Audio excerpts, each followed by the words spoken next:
किसी महान आदमी ने कहा है कि इंसान ज्यादा कुछ नहीं, बस हालात के हाथों की कठपुतली होता है। अक्सर ये देखने को मिलता है कि कभी कभी जो काम हमें बिल्कुल इम्पॉसिबल से नजर आते हैं, लेकिन बाद में एक समय आता है जब इंसान उन्हीं कामों में अपनी महारत हासिल कर लेता है।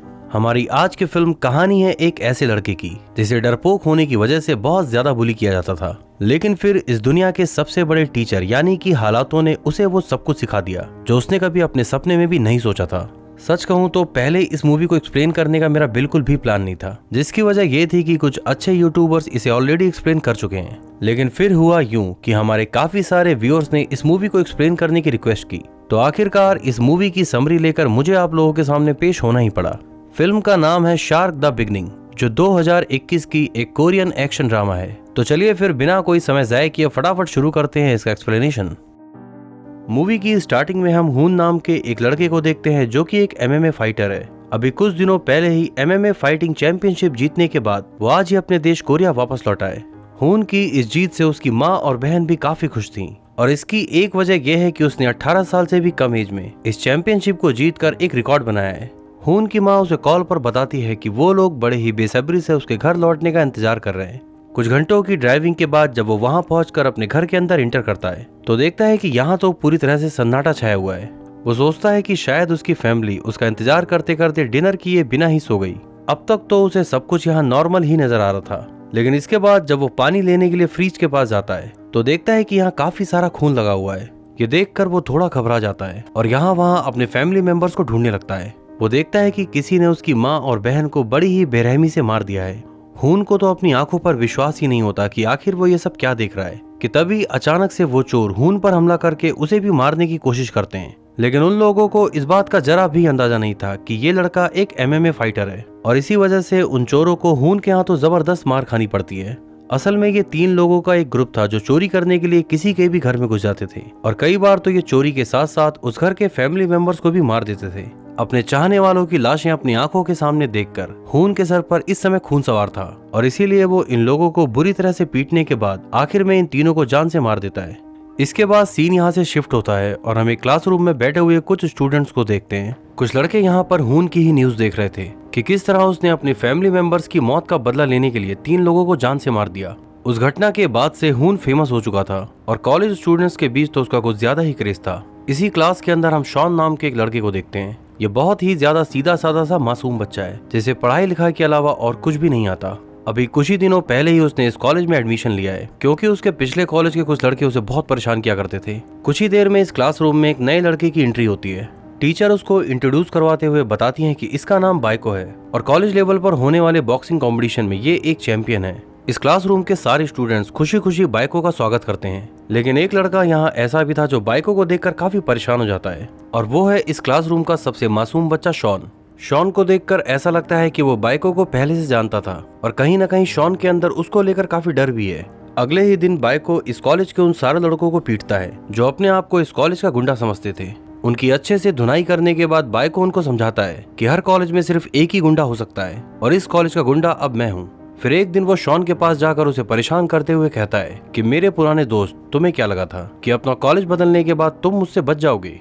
देखो, मैं इतनी आसानी से तुम्हारा पीछा नहीं छोड़ने वाला। और इसी तरह से वो शॉन के साथ बहुत ज्यादा टीज करने लगता है। इस क्लास के स्टूडेंट्स बाइको से बहुत डरते हैं, इसलिए कोई भी उसकी मदद को आगे नहीं आता। लेकिन तभी एक लड़की हिम्मत करके बाइको को समझाती है कि वो शॉन को परेशान करना बंद करे। फिर अचानक से ही वो पीछे घूमकर उस लड़की को एक जोरदार झापड़ मारता है और उससे कहता है कि शायद तुम मेरे बारे में नहीं जानती, मैं पीटते समय लड़का और लड़की में कोई भेदभाव नहीं करता, और अगर तुमने प्रिंसिपल से मेरी शिकायत करने की कोशिश भी की तो मैं तुम्हें बाहर ढूंढकर तुम्हारा वो हाल करूंगा कि फिर तुम इस कॉलेज में आने के लायक भी नहीं बचोगी। इतना कहते हुए वो उस लड़की को भी थपड़ी आने लगता है, लेकिन तभी शॉन पीछे से आकर बाइको का हाथ पकड़ लेता है और उससे रिक्वेस्ट करता है कि वो उस लड़की को छोड़ दे। शॉन की यह हिम्मत देखकर बाइको को और भी ज्यादा गुस्सा आता है और फिर वो उसे बुरी तरह से पीटने लगता है। शॉन को इतनी बुरी तरह से पीटता देख इस क्लास में पढ़ने वाले स्टूडेंट काफी डर जाते हैं, और इसी वजह से कोई भी उसकी मदद करने की हिम्मत नहीं कर पाता। तो आखिरकार शॉन खुद ही थोड़ी हिम्मत करके वहां नीचे पड़े एक पेन को उठाकर बाइको की तरफ तान देता है। ये देखकर तो बाइको का गुस्सा और भी ज्यादा बढ़ जाता है। वो शॉन के पास जाकर उससे कहता है कि क्या अब तेरे अंदर इतनी हिम्मत आ गई है कि तू मुझसे लड़ सके? फिर वो उस पेन को अपनी आंखों की सीध में लाकर शॉन से कहता है कि अगर हिम्मत है तो मेरी आंखें फोड़ दे। शॉन बेचारा इतना ज्यादा डरा हुआ था कि वो घबराहट के मारे सच में उस पेन को उसकी आंखों में घुसेड़ देता है। यहाँ मौजूद सभी लोग ये देखकर हैरान रह जाते हैं कि डरपोक शॉन ने आज बाइको को एक आंख से लगभग अंधा ही कर दिया, यानी कि बाइको अपनी आगे की जिंदगी अब एक कानिया बन के जीने वाला है। इस घटना के बाद शॉन के ऊपर अटेम्प्ट टू मर्डर का केस चला जाता है और बिना किसी सवाल जवाब के वो अपने गुनाह को कबूल भी कर लेता है। अब क्योंकि शॉन की उम्र 18 साल से कम थी तो इसीलिए उसे नाबालिगों वाले जेल में सिर्फ 1 साल की सजा होती है। इसके बाद जब शॉन को उस जेल की तरफ ले जाया जा रहा था तो हम देखते हैं कि उसी गाड़ी के अंदर MMA फाइटर हून भी बैठा हुआ है। उन 3 चोरों को जान से मारने के जुर्म में हून को भी 5 साल की सजा हुई थी, लेकिन फिलहाल उसकी उम्र 18 साल से कम होने की वजह से उसे भी अपनी सजा के कुछ महीने उस नाबालिग जेल में काटने होंगे। वहां पहुंचने के बाद कपड़े बदलने के साथ साथ बाकी फॉर्मेलिटीज भी पूरी की जाती हैं। शॉन को यहाँ पता चलता है कि इस जेल में खुद को सेफ रखने के लिए उसे भी किसी न किसी ग्रुप का हिस्सा बनना ही पड़ेगा और इसीलिए वो इस जेल के सबसे शरीफ कैदियों वाले ग्रुप का हिस्सा बन जाता है। इस ग्रुप के लोगों से शॉन को पता चलता है कि इस जेल में 3 ऐसे लोग हैं जो बहुत खतरनाक हैं और शॉन को कभी भी उनसे पंगा नहीं लेना है। इनमें से एक लड़का है भारी भरकम शरीर वाला लियोन और दूसरा लड़का जो थोड़ा पतला दुबला सा है उसका नाम है होंग। ये दोनों एक दूसरे के अच्छे दोस्त हैं और हर समय बस लड़ने की फिराक में ही रहते हैं। इन दोनों के अलावा इस जेल का तीसरा खतरनाक कैदी है हून, जो कि पहले एक MMA फाइटर हुआ करता था। फाइटिंग स्किल और टेक्निक के मामले में वो सबसे आगे है, इसलिए यहाँ का कोई भी कैदी उसका मुकाबला नहीं कर सकता। इस जेल के अंदर शॉन के शुरुआती कुछ दिन तो आराम से बीत जाते हैं, लेकिन फिर एक दिन जब इस जेल के कैदी फुटबॉल मैच खेल रहे थे तो उन्हें कुछ एक्स्ट्रा प्लेयर्स की जरूरत पड़ती है। वो इस जेल में आए हुए नए कैदियों में से शॉन को भी अपने साथ खेलने के लिए बुलाते हैं। अब एक तो उसे फुटबॉल वैसे भी खेलना नहीं आता और जेल के इन कैदियों के साथ तो ये और भी ज्यादा मुश्किल है, लेकिन ना चाहते हुए भी उन लोगों की बात मानकर उसे मैदान में उतरना ही पड़ता है। डरपोक होने के कारण शॉन यहाँ बिल्कुल भी नहीं खेल पाता और इसी वजह से उसके टीम के खिलाड़ी उस पर बहुत ज्यादा गुस्सा होते हैं। फिर एक समय ऐसा आता है कि सब उस पर चिल्लाने लगते हैं कि वो जोर से फुटबॉल को अपने पैरों से मारे। इन लोगों का बहुत ज्यादा प्रेशर होने की वजह से आखिरकार वो उस फुटबॉल को बहुत जोर से मारने की कोशिश भी करता है, लेकिन सही टेक्निक ना पता होने की वजह से वो फुटबॉल की बजाय लियोन की बॉल्स को हिट कर देता है। अब इसके बाद तो शॉन का यहाँ पिटना तय था। वो अपने कुछ साथियों के साथ मिलकर उसे किसी सुनसान जगह पर ले जाने लगता है ताकि वो शॉन की अच्छे से पिटाई कर सके, लेकिन इसी समय हून वहां से गुजर रहा था तो उसे देखकर लियोन और उसके साथी थोड़ा डर जाते हैं। शॉन ये देखकर समझ जाता है कि यही आदमी है जो मुझे इन लोगों से बचा सकता है। वो इन लोगों से खुद को छुड़ाकर हून के पास भागता है और उससे रिक्वेस्ट करता है कि वो उन लोगों से उसे बचाए। हून को भी उसके ऊपर दया आ जाती है, इसलिए वो लियोन और उसके साथियों से रिक्वेस्ट करता है कि वो शॉन को छोड़ दें, लेकिन अपने पंटरों की वजह से लियोन के दिमाग में कुछ ज्यादा ही गर्मी चढ़ी हुई थी और इसीलिए वो शॉन को छोड़कर हून से फाइट करने लगता है। लेकिन काफी कोशिशों के बाद भी वो हून को छू तक नहीं पाता और आखिर में हून का एक जोरदार पंच खाकर वो वहीं पर ढेर हो जाता है। शॉन भी ये देखकर हैरान रह जाता है कि हून इन लोगों के मुकाबले बहुत ज्यादा ताकतवर है। इस बार तो शॉन किसी तरह से बच गया, लेकिन आगे कुछ दिनों तक उसे हमेशा डर के साए में ही जीना पड़ता है। लियोन और उसके साथी हमेशा इस फिराक में रहते हैं कि किसी भी तरह शॉन उनको अकेले में मिल जाए और वो अपना सारा गुस्सा उस पर उतार सकें। फिर एक दिन उसे पता चलता है कि उसका कोई दोस्त उसे यहाँ मिलने के लिए आया है। शॉन को इस बात से थोड़ा हैरानी होती है क्योंकि उसका कोई ऐसा दोस्त ही नहीं है जो उससे मिलने के लिए इस जेल में विजिट करे। वहाँ पहुंचकर शॉन जब उस आदमी को देखता है तो काफी डर जाता है क्योंकि उससे मिलने के लिए उसका जानी दुश्मन बाइको यहाँ आया था। वो शॉन से कहता है कि तेरी वजह से मेरी एक आंख अब खराब हो चुकी है और मैं बहुत ही बेसब्री से तेरा बाहर आने का इंतजार कर रहा हूँ। तूने मेरे साथ जो किया है उसके लिए इस जेल की सजा काफी नहीं है और इसीलिए तेरी असली सजा तो तब शुरू होगी जब तू इस जेल से बाहर निकलेगा। बाइको की ये बातें सुनकर शॉन काफी डर जाता है। वो गिड़गिड़ाते हुए उससे माफी मांगता है और कहता है कि मैंने वो सब कुछ जानबूझकर नहीं किया, लेकिन बाइको उससे इतनी ज्यादा नफरत करता है कि वो उसकी कोई भी बात मानने को राजी नहीं होता और जाते जाते वो शॉन को धमकी देते हुए जाता है कि मेरी एक आंख के बदले मैं तुम्हारी दोनों आंखें फोड़ूंगा। बाइको की इन धमकियों से शॉन काफी डर चुका था। एक तरफ जहां उसे इस जेल में लियोन का डर सता रहा था तो दूसरी तरफ उसकी चिंता ये थी कि जेल से निकलने के बाद बाइको उसका क्या करेगा। फिर एक दिन उसकी नजर पड़ती है हून पर, जो सुबह सुबह इस जेल के ग्राउंड में अपने मार्शल आर्ट की प्रैक्टिस कर रहा था। फिर अगले दिन वो हून के पास जाकर उससे रिक्वेस्ट करता है कि वो उसे भी अपनी तरह लड़ने की कला सिखाए, लेकिन हून उसे पूरी तरह से इग्नोर करके अपनी प्रैक्टिस में लगा रहता है। इसके बाद भी कुछ दिनों तक शॉन उससे रोज ऐसे ही रिक्वेस्ट करता है, लेकिन उसे सिखाना तो दूर, हून तो उसकी बात का कोई जवाब तक नहीं देता।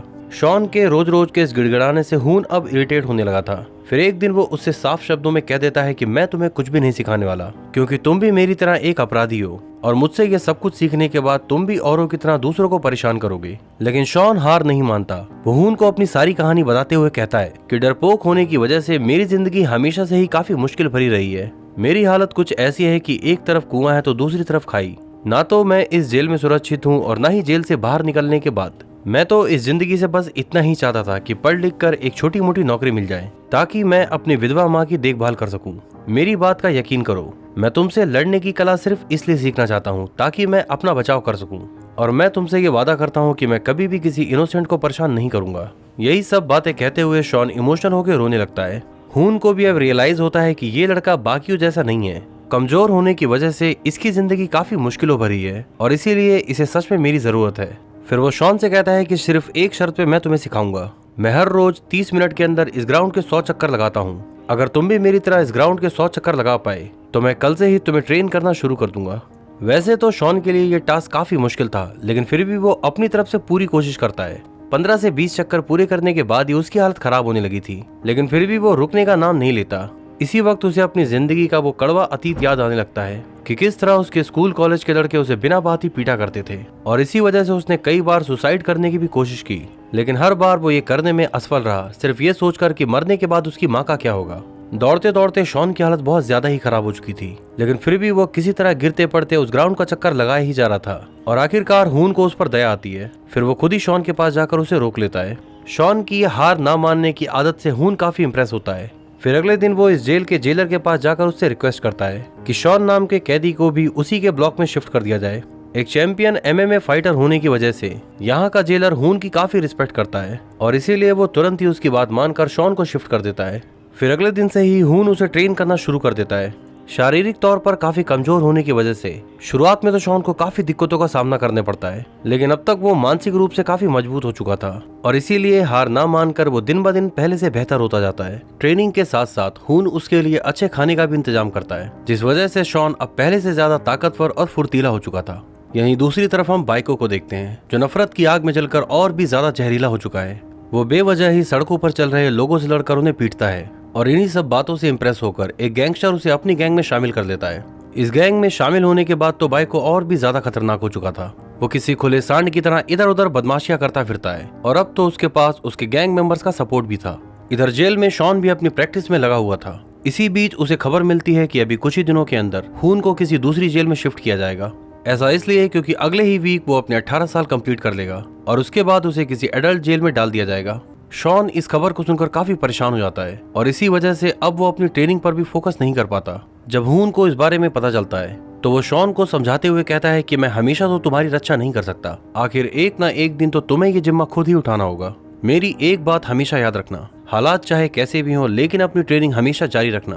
प्रैक्टिस करते करते तुम्हें खुद भी नहीं पता चलेगा कि कब तुमने इस लड़ने की कला में महारत हासिल कर ली। फिर एक दिन लियोन के कुछ साथी शॉन के एक दोस्त को पकड़ लेते हैं। ये दोनों उससे कहते हैं कि हमने तुझे एक काम दिया था कि किसी भी तरह से बहला फुसलाकर शॉन को हमारे पास अकेले में लेकर आ, लेकिन अब तक तूने हमारा काम नहीं किया और इसी वजह से ये दोनों उसको पीटने लगते हैं। लेकिन तभी अचानक से शॉन यहाँ पहुंचकर अपने दोस्त को उन दोनों से बचाता है। लियोन के साथ ही ये देखकर थोड़ा हैरान होते हैं कि शॉन अब पहले से ज्यादा ताकतवर हो चुका है। शॉन समझ चुका था कि जब तक वो लियोन से एक बार मिल नहीं लेता तब तक ये लफड़ा शांत नहीं होगा और इसीलिए वो अगले ही दिन लियोन के पास जाकर उससे माफी मांगता है। लेकिन लियोन उसे माफ करने के मूड में बिल्कुल भी नहीं था और इसीलिए वो बेवजह ही शॉन के साथ मारपीट शुरू कर देता है। थोड़ी बहुत देर तक तो शॉन इस लड़ाई को अवॉइड करने की कोशिश करता है, लेकिन जब लियोन किसी भी शर्त पर मानने को राजी ही नहीं होता तो शॉन को भी उसके सामने अपनी शक्ति का प्रदर्शन करना पड़ता है। इन दोनों के बीच एक जबरदस्त फाइट देखने को मिलती है और ये दोनों ही हार मानने को तैयार नहीं थे, लेकिन आखिर में शॉन किसी तरह उस पर काबू पा लेता है। बहुत ज्यादा घायल होने के बाद भी वो लियोन पर लगातार घूंसे बरसाता ही रहता है। इसी बीच हून यहाँ पहुंचकर इस फाइट को रुकवाता है और शॉन को अपने साथ ले जाता है। इन बचे कुछ दिनों में वो शॉन को और भी ज्यादा तगड़ी ट्रेनिंग देता है। हून को भी अब ये महसूस होता है कि शॉन पहले से काफी ज्यादा स्किल्ड फाइटर बन चुका है। फिर वो दिन भी आता है जब हून का इस जेल में आखिरी दिन था। उसको यहाँ से जाता देख शॉन काफी अपसेट था, तो जाने से पहले हून उसे जिंदगी के कुछ आखिरी लेसन सिखाता है। वो शॉन से दिलासा देते हुए कहता है कि इस दुनिया में हर किसी को अपनी लड़ाई खुद ही लड़नी होती है, इसलिए मैंने तुम्हें जो भी सिखाया है हर दिन समय निकालकर उसकी प्रैक्टिस करते रहना। क्या तुमने कभी शार्क को देखा है? वो कभी भी तैरना बंद नहीं करती, क्योंकि अगर उसने ऐसा किया तो वो पानी के नीचे की सतह पर जाकर मर जाएगी। और यही बात तुम्हें भी शार्क से सीखनी चाहिए, इसलिए एक भी दिन बिना रुके अपनी प्रैक्टिस जारी रखना। हून के यहाँ से जाने के बाद शॉन को फिर से उसके पुराने कैदियों के साथ शिफ्ट कर दिया जाता है। फिर एक दिन होंग उसके पास आकर उसे फाइट के लिए चैलेंज करता है। शॉन भी अब इस बात को समझ चुका था कि जब तक वो इन सबको हरा नहीं देता तब तक ये चैन से नहीं बैठने वाले और इसीलिए वो उसका चैलेंज एक्सेप्ट करते हुए अगले हफ्ते उसके साथ फाइट करने के लिए राजी हो जाता है। इसी बीच बाइको एक बार फिर से उससे जेल में मिलने के लिए आता है। वो शॉन को धमकी देते हुए कहता है कि मैंने सुना है कि तुमने भी अब लड़ना सीख लिया है और इसीलिए अब तुम्हें मारने में और भी ज्यादा मजा आएगा। कुछ ही दिनों में तुम इस जेल से बाहर निकलने वाले हो और मैं बेसब्री से तुम्हारा इंतजार कर रहा हूँ। लेकिन इस बार शॉन को उसकी ये बातें सुनकर डर नहीं लगता, जिसकी बड़ी वजह ये थी कि उसने भी अब खुद को इस दुनिया से निपटने के लिए तैयार कर लिया है। फिर अगले हफ्ते वो दिन आता है जब शॉन को हॉन्ग के साथ फाइट करनी थी। इन दोनों के बीच लड़ाई शुरू होती है। हॉन्ग के बहुत ज्यादा फुर्तीले होने की वजह से शॉन को उससे निपटने में काफी मुश्किल आती है, लेकिन अपने कभी ना हार मानने वाली आदत के चलते वो हर बार गिरकर भी उठ खड़ा होता है और आखिर में बहुत ज्यादा चोट खाने की वजह से हॉन्ग खुद ही अपनी हार मान लेता है। इस दिन के बाद से अब इस जेल का कोई भी कैदी शॉन को परेशान नहीं करता।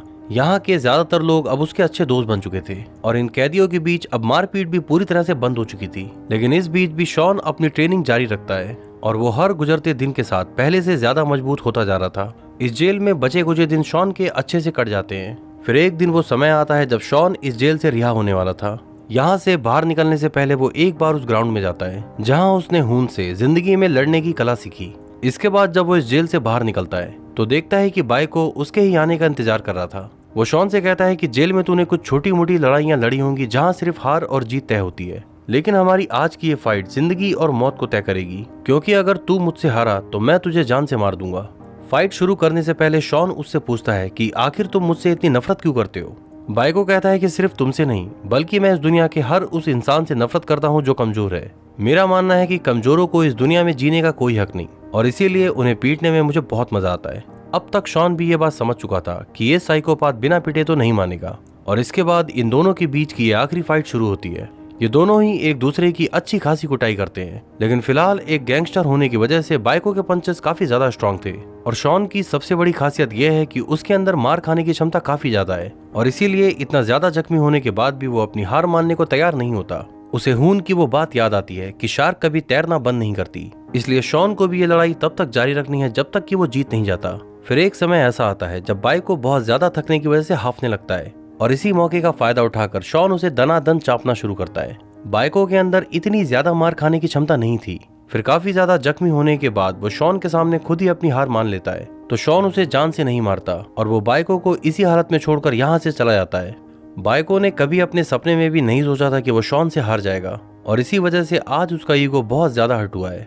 वो वहीं बैठकर रोते हुए अपने पुराने गुनाहों को याद करने लगता है।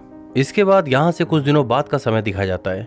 खून से मिलने के लिए शॉन उसकी जेल में जाता है। उसको अपने बीते दिनों की सारी कहानी बताने के बाद वो खून से कहता है कि आपने तो कहा था कि शार्क हमेशा तैरती रहती है और अगर उसने तैरना बंद किया तो वो मर जाएगी, लेकिन मैंने अभी कुछ ही दिनों पहले देखा कि शार्क हमेशा नहीं तैरती बल्कि वो समय समय पर रेस्ट भी करती है। खून कहता है कि तुम शायद अभी भी मेरी बात का मतलब नहीं समझ पाए। असल में मैंने पानी में रहने वाले शार्क की बात नहीं की थी बल्कि जमीन पर रहने वाले शार्क के बारे में बताया था और वैसा ही एक शार्क फिलहाल मेरे सामने बैठा हुआ है। अब जाकर कहीं शॉन को उसकी बात का सही मतलब समझ आता है। फिर इसके बाद ये दोनों जोर जोर से हंसने लगते हैं और इसी हैप्पी एंडिंग के साथ ये फिल्म यहाँ पर समाप्त होती है।